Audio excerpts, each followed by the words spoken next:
কাজগুলি রেকর্ড হয়, এমনকি তোমার মনের ভিতরে যে কল্পনা হয় সেগুলো রেকর্ড হয়। আর চোখে কি লুকোচুরি খেলে আল্লাহ তাও জানতে পারে। সানগ্লাস পরে চোখের ফাঁক দিয়া কারে দেখো, কেউ টের পায় না। টের পায় কে?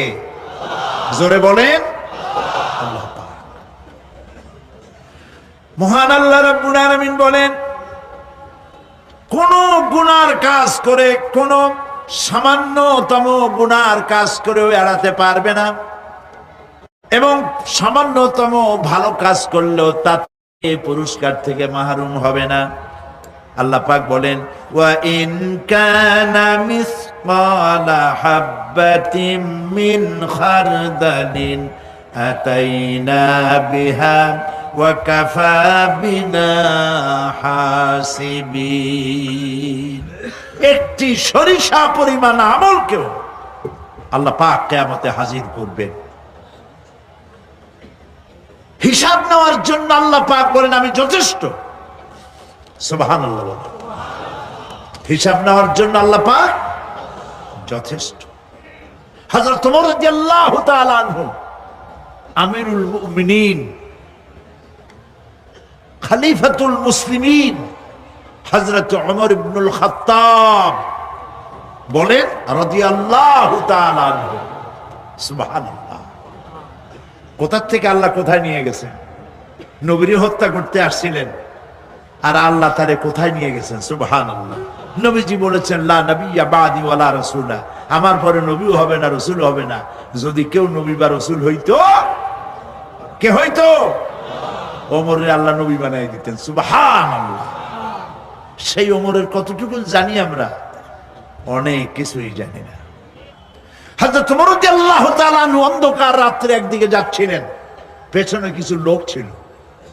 হঠাৎ করে তিনি প্রশ্ন করলেন, আচ্ছা, তোমাদের মধ্যে কেউ কি বলতে পারো কোরআনে কারীমের মধ্যে সব থেকে হতাশা ব্যঞ্জক আয়াত কোনটি?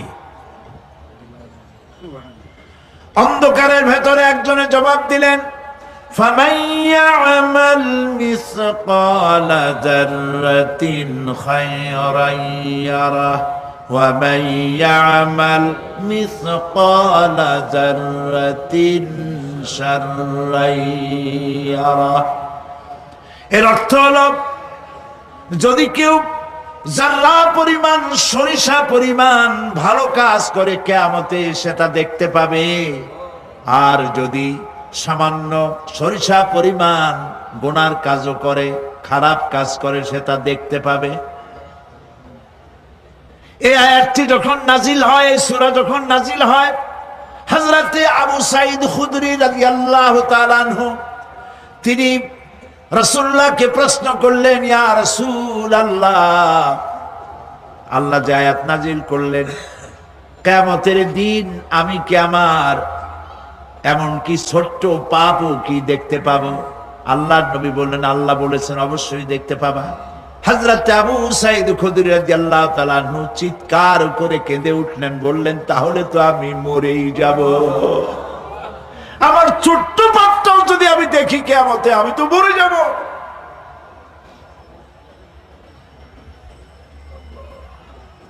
হযরত ওমর রাদিয়াল্লাহু তাআলা আনহু অন্ধকারের ভিতরে হাঁটতেছেন আর কাঁদতেছেন, হাঁটতেছেন আর কাঁদতেছেন। কিছু দূর অগ্রসর হয়ে তিনি প্রশ্ন করলেন, আচ্ছা, কেউ কি বলতে পারো কোরআনে কারীমের মধ্যে সব থেকে আশা ব্যঞ্জক আয়াত কোনটি? পেছন থেকে অন্ধকারের ভেতর থেকে আওয়াজ এলো, লা তাকনাতু মির রাহমাতিল্লাহ, আল্লাহর রহমত থেকে, দয়া থেকে নিরাশ হয়ে যেও না, হতাশ হয়ে যেও না। হযরত ওমর কাঁদতে কাঁদতে জিজ্ঞেস করলেন, তোমাদের মধ্যে আব্দুল্লাহ ইবনে মাসউদ আছে নাকি? হযরত আব্দুল্লাহ ইবনে মাসউদ বললেন, আমি তো বললাম, আমি জবাব দিলাম। সুবহানাল্লাহ। রাইসুল মুফাসসিরিন হযরত আব্দুল্লাহ ইবনে মাসউদ রাদিয়াল্লাহু তাআলা আনহু, তার পা খুব ছোট ছিল, হাদিস শরীফ এসেছে, সাহাবীরা তার পা দেখে একটু মুস্কি মুস্কি হাঁটতেছিল, এত ছোট পা। নবী করিম সাল্লাল্লাহু আলাইহি ওয়াসাল্লাম বললেন, আব্দুল্লাহ ইবনে মাসউদের পা ছোট দেখে হেসো না, কিয়ামতের দিন আব্দুল্লাহ ইবনে মাসউদের ছোট্ট পাটা উহুদ পাহাড়ের চাইতে ওজন বেশি হয়ে যাবে। সুবহানাল্লাহ, সুবহানাল্লাহ। প্রিয় ভাই সব, এই হচ্ছে নবী করিম সাল্লাল্লাহু আলাইহি ওয়াসাল্লাম। তিনি মানুষের সামনে এসব কথাগুলি পরিষ্কার করে বলে দিয়েছেন। সেদিন কোন উপায় থাকবে না, সেই কিয়ামতের মাঠ। واتقوا يوما لا تجزي نفس عن نفس شيئا ولا يقبل منها شفاعة ولا يؤخذ منها عدل ولا هم ينصرون। সেদিন কেউ কারো সাহায্যে এগিয়ে আসবে না। প্রিয় ভাই সব, অসহায়, এর ইংরেজি হচ্ছে হেল্পলেস। এই পৃথিবীতে আক্ষরিক অর্থে কোনো মানুষ হেল্পলেস হয় না, অসহায় হয় না। কেউ না কেউ সহায় হয়েই যায়, হয় স্বামী, না হয় পিতা, না হয় ছেলে, না হয় মেয়ে, না হয় আত্মীয়, না হয় সরকার। কেউ না কেউ সহায় হয়েই যায়। একেবারে হেল্পলেস এটা পৃথিবীতে হয় না। অসহায় কারে বলে? কিয়ামতের মাঠে মানুষ তা টের পাবে। আল্লাহ তাআলা কিয়ামতের দিন তুমি আমাদেরকে অসহায় করে দিও না। কিয়ামতের দিন তুমি আমাদের জন্য সহায় হয়ে যেও। আল্লাহ পাক বলছেন, সেদিনটি ভয় করো, যেদিন কেউ কারো সাহায্যে এগিয়ে আসবে না, কারো পক্ষে কোনো সুপারিশ গ্রহণ করা হবে না, কারো কাছ থেকে কোনো বিনিময় গ্রহণ করা হবে না, কাউকে কোনো সাহায্য করা হবে না। ইন্না লিল্লাহি ওয়া ইন্না ইলাইহি রাজিউন। আল্লাহ রাব্বুল আলামিন বলেন, লান তানফাকুম আরহামাকুম ওয়ালা আওলাদুকুম ইয়াওমাল কিয়ামা। কিয়ামতের দিন তোমাদের আত্মীয় স্বজন, তোমাদের সন্তান সন্ততি তোমাদের জন্য কিছু মাত্র কাজে লাগবে না। ইয়াউমা ইয়াফিরুল মারউ মিন আখিহি ওয়া উম্মিহি ওয়া আবিহি ওয়া সাহিবাতিহি ওয়া বানিহি। সেদিন মানুষ তার ভাই, মা বাপ, স্ত্রী ও সন্তান থেকে পলায়ন করবে। সেদিন প্রত্যেকে নিজ নিজ অবস্থায় পতিত হয়ে যাবে। পিতা তার সন্তানকে পরিচয় দেবে না, মা তার সন্তানকে চিনবে না, সন্তান তার মাকে চিনবে না। মানুষগুলি দৌড়াতে থাকবে, পালাতে থাকবে, কেউ কারো সাহায্য সেদিন করতে পারবে না। আমার প্রিয় ভাইয়েরা, সেই কিয়ামতে আল্লাহ পাক আমলনামা আল্লাহর আদালতে মানুষের সামনে পেশ করা হবে। পার্থিব জীবনে মানুষ যা কিছু করেছে কোন জিনিস লুকায় রাখতে পারবে না, সব প্রকাশ পেয়ে যাবে।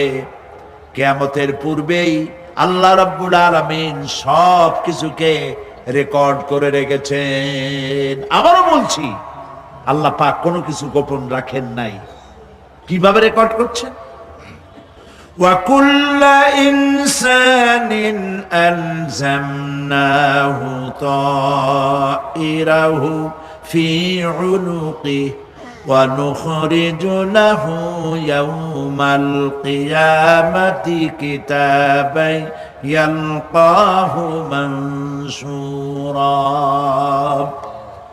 প্রত্যেকের ভালো মন্দ কর্মলিপি আমি তার গলায় ঝুলাই দিছি। আমি তার জন্য কিয়ামতের দিন একটি কিতাব ওপেন করে দেব, গলায় ঝুলানো আছে। আজ বিজ্ঞানীরা আবিষ্কার করেছে মানুষের শরীরের মধ্যে ডিএনএ এর কথা। এই ডিএনএ এর মধ্যে সে কেমন হবে, তার প্রজ্ঞা, তার মেধা ইত্যাদি সবকিছু ওর মধ্যে ডিএনএ এর ভিতরে বিজ্ঞানীরা খুঁজে পাচ্ছে। আল্লাহ পাক মানুষের গলায় একটা টেপ রেকর্ডার লাগাই দিয়েছেন, সুবহানাল্লাহ বলেন। সেই টেপ রেকর্ড আমার এই যে বক্তৃতা ভিডিওতে ধারণ করা হচ্ছে, টেপে ধারণ করা হচ্ছে। এই বুদ্ধিগুলি কে দিছে? আরে ভাই কথা বলবেন তো আল্লাহর নাম জোরে না। এই বুদ্ধি কে দিয়েছে? যে আল্লাহ বুদ্ধি দিয়ে আপনার আমার কথা রেকর্ড করাইতে পারে, সে আল্লাহ পাক আপনাদের আমার সাথে অদৃশ্য একটি টেপ রেকর্ড গলার মধ্যে ঝুলায় রাখছেন। এটা বিশ্বাস করবেন না? কিয়ামতের দিন এই রেকর্ড তার সামনে আল্লাহ পাক বলেন একটা কিতাব ওপেন করে দেব।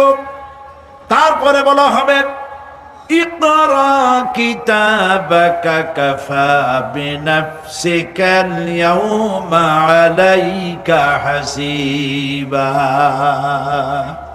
তাকে বলা হবে নিজের কর্মলিপি পড়ে দেখো, আজ তুমি নিজেই নিজের হিসাবের জন্য যথেষ্ট। পড়ো, কোথায় যাবা? জাহান্নামে যাবা না বেহেশতে যাবা? তুমি নিজেই তোমার হিসাব করার জন্য যথেষ্ট। সুবহানাল্লাহ। সেদিন কোনো সাহায্যকারী পাওয়া যাবে না, ওকালতি করার জন্য কাউকে পাওয়া যাবে না। বিশ্বাস করুন, বিশ্বাস করুন, কোন পীর সাহেব, কোন খাজা বাবা কিয়ামতের দিন আপনার আমার উপকারে আসবে না, আসবে না, আসবে না।